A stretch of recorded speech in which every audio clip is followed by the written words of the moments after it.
Pak, saya mengambil sebuah perjanjian yang berat antara saya dengan Allah. Saya menanggung semua yang ada pada diri anak Bapak. Masya Allah. Termasuk akhiratnya. Masya Allah, Ustaz. Yang itu belum tentu diambil oleh orang selain saya. Bincang makna, bincang-bincang seputar agama.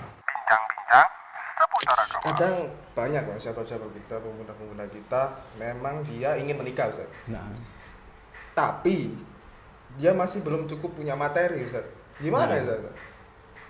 Kadang ia juga takut, mereka punya ketakutan kalau nanti kalau sudah nikah diberi makan apa nanti istrinya. Nanti kalau sudah menikah nanti takut dibilang tidak punya pekerjaan sama martuanya, Ustaz. Iya. Gimana?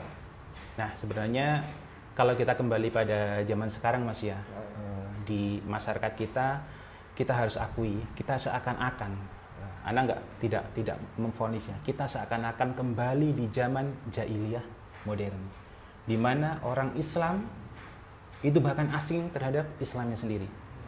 Antum bisa saksikan di masyarakat kita atau di Lumajang ini secara khusus dan di Jawa secara umum atau di Indonesia secara umum ya. Antum bisa saksikan orang yang meninggalkan sholat dengan sengaja karena faktor kejahilan tentu saja, dengan seorang wanita yang dia tidak berjilbab karena kejahilan, itu prosentasinya berapa persen kira-kira dari umat Islam? Mungkin banyak, Ustaz ya. Sangat banyak, Banyak. lebih dari 50%. Insya Allah. Dan itu kita saksikan sepertinya ya, Allahu a'lam, kita tidak tahu hati manusia. Sepertinya tidak ada penyesalan ketika meninggalkan sholat, ketika melepas hijabnya, atau bahkan mungkin joget-joget di TikTok, aplikasi, iya seperti itu dan lain sebagainya. Itu Banyak. karena apa? Karena faktor kejahilan, karena faktor hawa nafsu seperti itu kan. Nah, apa lagi pertanyaan Tadi ya mensegerakan gara-gara nanti dibilang nggak punya materi. Oh iya, nah. Jadi seperti ini Mas ya. Tentu saja kita harus mencari yang sekufu kalau soal akhwat ya, atau akhwat ketika mencari seorang ikhwan.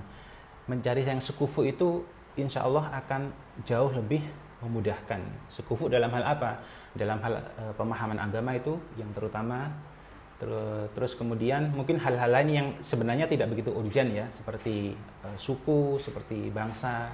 Kalau sama-sama Jawa, sama-sama Sunda misalkan, atau sama-sama Arab, itu akan mereka lebih mudah untuk adaptasi. Walaupun tidak menutup kemungkinan antara orang Jawa dengan orang Sunda bisa juga. Bisa. Terus apalagi kemudian budaya. Terus kalau budaya di Jawa itu nikahnya seperti ini, kalau budaya di sana seperti ini. Nah itu maka pentingnya komunikasi di sana. Intinya masalah itu biasanya timbul ketika miskomunikasi, apapun itu. Dan untungnya kita tinggal di sebuah negara yang masya Allah orangnya itu sebenarnya tidak ruwet ketika kita sudah datang pada mereka. Misalnya kita ada masalah atau kita ada sebuah problem, kita datang bertamu, insya Allah akan cair, apapun itu, terutama dalam hal-hal yang sakral seperti ini. Jadi sebenarnya semuanya bisa dikompromikan, terutama antara calon mempelai, ini yang paling penting. Calon mempelai ini itu yang paling penting. Kalau orang tua, insya Allah mereka akan ngikut selama kedua calon mempelai ini mereka pandang layak untuk berjalan bersama seperti itu. Jadi untuk pemuda ya Ustaz ya, Nah, lebih baik mencoba dulu Ustaz ya. Mencoba, mencari gitu. Oh, gitu. saya boleh cerita ya? Nah, Sekitar 8 atau 9 tahun yang lalu, Ana pernah mau melamar seorang akhwat di sebuah provinsi lain. Itu Ana cuma membawa uang 300.000 sekian kurang lebih. Dan itu Ana tidak yakin, tidak ada sebuah jaminan Anda diterima oleh orang tuanya. dan hasilnya gimana Ustaz? Alhamdulillah nggak jadi. Gila. Tapi bukan berarti dari sana anak patah semangat, enggak. Tetap. Cari lagi seperti itu. Intinya apa? Kita harus punya sebuah nilai tawar. Antum sebagai laki harus punya nilai tawar. Nilai tawarnya apa misalkan? Misalkan seperti antum datang pada orang tua seorang gadis misalkan. Ketika mereka bertanya apa pekerjaanmu misalkan, jawab saja apa yang ada pada diri antum. Tapi ketika mereka bertanya kenapa aku harus menyerahkan anakku padamu, maka itu adalah pertanyaan yang luar biasa. Itu pertanyaan yang berkelas. Maka jawab kurang lebih dengan jawaban seperti ini. Pak, saya mengambil sebuah perjanjian yang berat antara saya dengan Allah. Saya menanggung semua yang ada pada diri anak bapak. Masya Allah. Termasuk akhiratnya. Masya Allah. Ustaz. Yang itu belum tentu diterima atau belum tentu diambil oleh orang selain saya. Masya Allah. Artinya apa? Itu hal yang jauh melampaui apa yang mereka khawatirkan soal makan tiap hari, apakah anakku akan diberi makan nasi apa, itu hal yang remeh-temeh. Tapi ketika antum jawaban seperti ini, itu jawaban yang sangat berkelas. Ingat ahi, dunia itu kita seperti roda ahi. Sekarang mungkin kita tidak ada harta apa, tapi tidak ada yang bisa jamin ketika menikah, setelah menikah tiba-tiba kaya raya dan lain sebagainya. Itu banyak kejadian seperti itu. Jadi ketika pertanyaan seorang calon dari mertua antum itu adalah pertanyaan yang afan receh, duniawi itu adalah hal yang receh, jawab dengan sesuatu yang sangat berkelas. Masya Allah.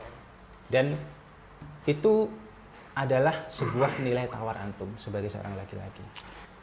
Jadi itu nasihat ya buat ikhwan-ikhwan di luar sana juga yang banyak kan. Nasihat bagi diri anak sendiri terutama. Masya Allah.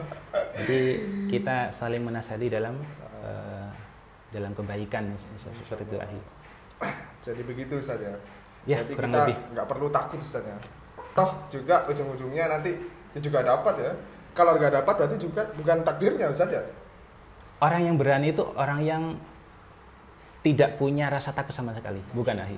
Tapi orang yang berhasil melampaui rasa takutnya, dia terabas rasa takut itu dan Terobos. dia tetap stay di jalannya. Asalkan dalam jalan kebaikan, kenapa tidak? Kenapa tidak seperti itu kan? Yang kita tawarkan akhirat ya. Itu dan antum memang harus komitmen dengan itu. Jadi itu bukan hanya sekedar sesuatu yang sifatnya polesan untuk menarik hati beliau saja, tidak. Itu memang sudah antum siapkan jauh hari sebelumnya. Mungkin ini bagian dari pertanyaan awal antum antara menyegerakan dan mempersiapkan. Ini adalah bagian dari mempersiapkan itu. Karena apa? Kita boleh saksikan ahiyah di masa lalu, di masa salafus soleh, masya Allah. Orang di zaman sahabat Nabi atau di bawah itu di zaman tabiin atau tabiut tabiin, banyak mereka secara duniawi mereka jauh di bawah apanya? Jauh di bawah standar orang-orang sekarang secara duniawi. Dalam hal makan maksud Anda ya. Orang sekarang bisa makan 3 kali sehari.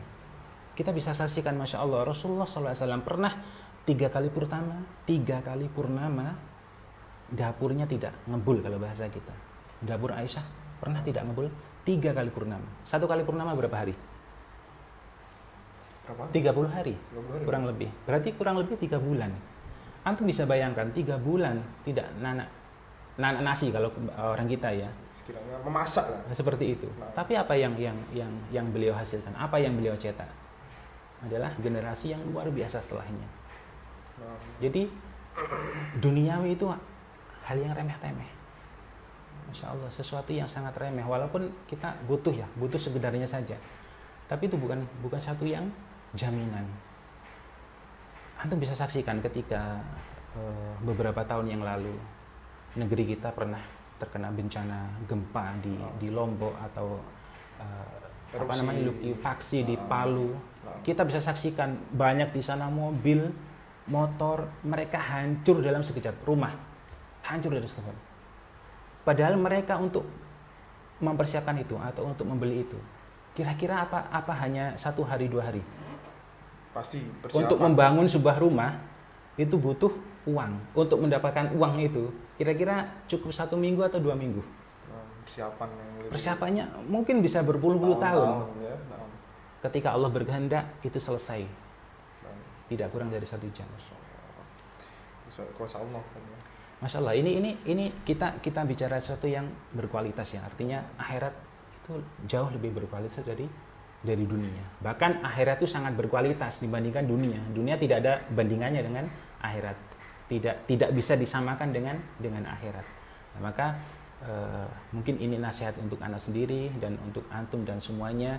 Ketika para syabab, ketika antum semuanya ingin mau menikah, maka persiapkan betul ilmunya, persiapkan betul mental antum.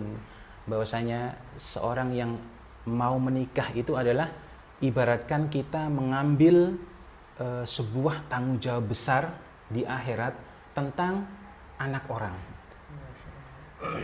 Berikut ketika anak orang ini punya anak, maksudnya anak kita, itu akan menjadi tanggung jawab besar kita di alam akhirat, tentang pendidikannya, tentang bagaimana mereka tinggalnya, tentang bagaimana mereka kecukupan dalam ilmu agama dan lain sebagainya. Maka itu yang paling penting. Kalau soal makan, insya Allah Allah sudah jamin, Masya Allah, Allah sudah jamin tidak akan kelaparan selama kita berusaha. Insya Allah tidak akan kelaparan seperti itu.